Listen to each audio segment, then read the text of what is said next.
So the next very important question here is, should we sell generic products or private label products? मैं आपको simple question पूछता हूँ, ऊपर 4 power bank है और नीचे 5 सॉक्स है। नीचे के 5 सॉक्स देख के आपको पता चल रहा है कि कौन से सॉक्स अच्छे हैं और कौन से सॉक्स बुरे, या फिर आपको ऐसा पता चल रहा है कि इनमें से कौन से सॉक्स कौन सी ब्रांड के? You can never guess it. There is no differentiation, there is no branding, there is nothing. हाँ, शायद आप बोलोगे फर्स्ट वाले सॉक्स में कुछ टैग लगाया गया है, but again it is a very minimal branding done और प्राइवेट लेबलिंग डन, बाकी कोई भी फर्क नहीं है। So this kind of products are generic products जहाँ पे आप ब्रांडिंग नहीं कर रहे हो, right?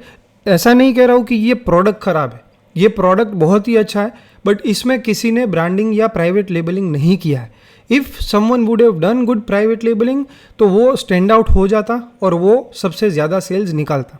Similarly if you see the power banks, सारी पावर बैंक्स अलग डिज़ाइन की है, सारी पावर बैंक्स में सब ब्रांड, किसी ना किसी ब्रांड का नाम है। जैसे first and the last one are from MI, the third one is from Portronics and the second one I do not remember the brand, but it is a branded private labelled product.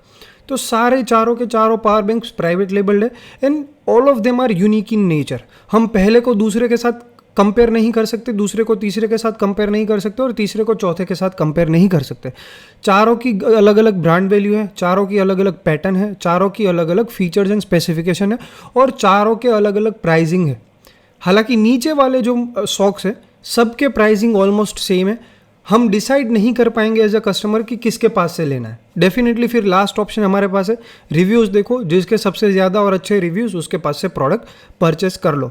But when you do private labelling, people focus on your designs, people focus on your price, people also focus on your reviews, and people mainly focus on the brand value, and also people focus on specification. भेड़ चाल में जो seller sell करते हैं वो नीचे की तरह के सेलर्स है जो ब्रांडिंग के बिना कुछ भी बेचने लगेंगे, प्राइवेट लेबलिंग के बिना कुछ भी बेचने लगेंगे। When you join PPI or mentorship or any of my training programs, you will learn a simple system of private labeling products. We strongly recommend private labeling products, वरना इस बिजनेस में आप कुछ अच्छा हासिल नहीं कर सकते। When I talk to you about myself, मेरे पास अभी 80 SKUs है, 80 SKUs, all of them are private labeled. We do not sell any product which is not private labeled. सारे प्रोडक्ट्स में प्राइवेट लेबलिंग है, अलग अलग ब्रांड नेम्स है, हमारी अलग अलग ब्रांड से प्राइवेट लेबल्ड है, and we sell private label products only. It gives a huge value to customers and to sellers like us as well. So आपका सिंपल क्वेश्चन यहाँ पे मैं आंसर करता हूँ, अगर आप जेनेरिक प्रोडक्ट सेल करते हो, it is a wrong system. Definitely आपके होलसेलर्स, आपके दोस्त, आपके पड़ोसन, आपके कॉम्पिटिटर्स आपको यही सीख देंगे कि भाई यहाँ से माल उठा ले होलसेलर के पास और इधर बेच दे। वहाँ पे किसी का भला नहीं होगा, सिर्फ होलसेलर का भला होगा। See you in the next video, bye bye.